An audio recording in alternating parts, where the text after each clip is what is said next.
آپ نے اکثر یہ سنا ہوگا کہ ترکی 2023 میں آزاد ہوگا، وہاں اسلام کا بول بالا ہوگا اور معاشی ترقی ہوگی۔ یہاں حیران کن بات تو یہ ہے کہ ترکی تو ویسے بھی آزاد اور بااثر مسلمان ملک اور معاشی طور پر مضبوط ملک ہے، تو پھر یہ سوال کیسا؟ تو اس کی تفصیل ہم آپ کو بتاتے ہیں۔ دنیا کے مسلمان ممالک میں ترکی کو سب سے الگ اور نمایاں مقام حاصل ہے۔ آپ کو یہ جان کر حیرت ہوگی کہ خلافت عثمانیہ کے دور میں ترکوں نے دنیا کے بڑے حصے پر حکمرانی کی اور اپنے زور بازو سے لازوال فتوحات حاصل کی۔ آپ گزشتہ کچھ عرصے سے ارطغرل غازی اور عثمان ڈرامہ دیکھ رہے ہیں۔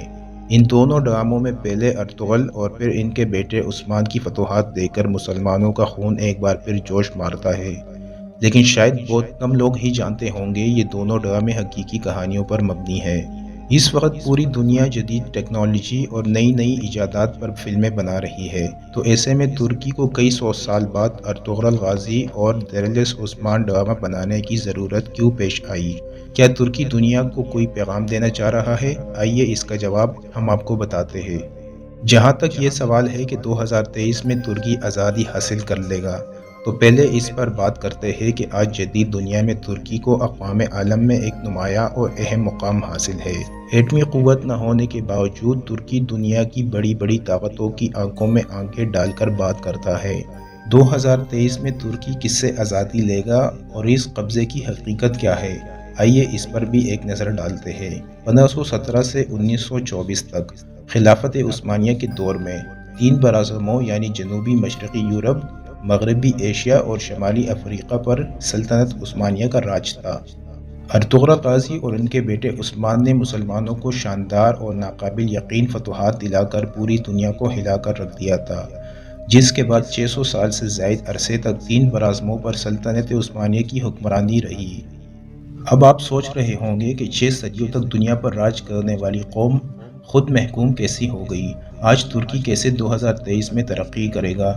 تو یہ جاننے کے لیے ہمیں 100 سال پیچھے جانا ہوگا، جب 1923 میں پہلے جنگ عظیم کے بعد ایک امن معاہدے کے نام پر جنگ عظیم اول کے فاتح اتحادیوں اور ترکی کے درمیان ایک معاہدہ طے پایا۔ اس معاہدے کے تحت یونان، بلغاریہ اور ترکی کی سرحدیں متعین کی گئی۔ قبرص، عراق اور شام پر ترکی کا دعویٰ ختم کر کے سرحدوں کا تعین کیا گیا اور اس معاہدے کے تحت جمہوریہ ترکی کو عالمی سطح پر تسلیم کیا گیا۔ اس معاہدے کی روح سے خلافت عثمانیہ ختم کر دی گئی اور ترکی نے تینوں براعظموں میں موجود خلافت کے اثاثوں اور املاک سے دستبرداری اختیار کر لی تھی۔ معاہدہ لوزان ختم ہونے کی کوئی طے شدہ تاریخ سامنے نہیں آئی، لیکن بین الاقوامی اصولوں کے مطابق کوئی بھی معاہدہ 99 سال سے زیادہ نہیں ہوتا، اور لوزان میں ہونے والے معاہدہ بھی اگر دیکھا جائے تو 100 سال پر محیط تھا، جو دراصل ترک عوام اور مسلمانوں کے خلاف مغرب کا ایک ایسا بندہ تھا جس نے ترکی کو ہاتھ پاؤں باندھ کر چاروں شانے چت کر دیا۔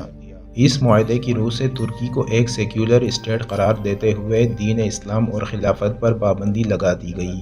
دوستو، ایسا وقت بھی آیا کہ ترکی میں اسلام کا نام لینا بھی مشکل ہو گیا۔ اس شرمناک معاہدے میں ترکی کو معاشی طور پر کمزور کرنے کے لیے اپنی زمین سے تیل نہ نکالنے کا پابند کیا گیا۔ مغرب کی سازشیں یہی ختم نہیں ہوئی، بلکہ ابنائے باسفورس کو مفت عالمی گزرگاہ قرار دے دیا گیا، جس کے ٹیکس سے ترکی کو بہت فائدہ ہو سکتا تھا۔ ابنائے باسفورس دنیا میں تجارت کو کنٹرول کرتا ہے۔ اس راستے سے روزانہ سینکڑوں بحری جہاز گزرتے ہیں، لیکن لوزان معاہدے میں اسے بین الاقوامی گزرگاہ قرار دے دیا گیا تھا اور ترکی کو بحری جہازوں پر ٹیکس لگانے سے روک دیا گیا تھا۔ آپ کو بتاتے چلے کہ ابنائے باسفورس کی طرز کی ایک آبی گزرگاہ سوئس کینال کے نام سے مشہور ہے، جو بحیرہ روم کو بحیرہ قلزم سے ملاتی ہے۔ اس نہر پر قبضے کے لیے امریکہ، برطانیہ اور اسرائیل مصر سے جنگ بھی کر چکے ہیں، اور آج یہ کینال یومیہ 15 بلین امریکی ڈالر ٹیکس جمع کرتی ہے۔ ترکی نے 100 سال تک اس ظالمانہ معاہدے پر عمل کیا، لیکن 2023 میں معاہدے سے نکلنے کے بعد اپنی سرزمین سے تیل اور دیگر معدنیات نکالنے کے علاوہ ابنائے باسفورس پر ٹیکس لگا کر اپنی معیشت کو مضبوط بنا سکتا ہے۔ دوستو، اس کے ساتھ ہی آج کی اس ویڈیو کا اختتام ہوتا ہے۔ مزید اس طرح کی ویڈیو کے لیے ہمارا چینل سبسکرائب کرنا نہ بھولیے۔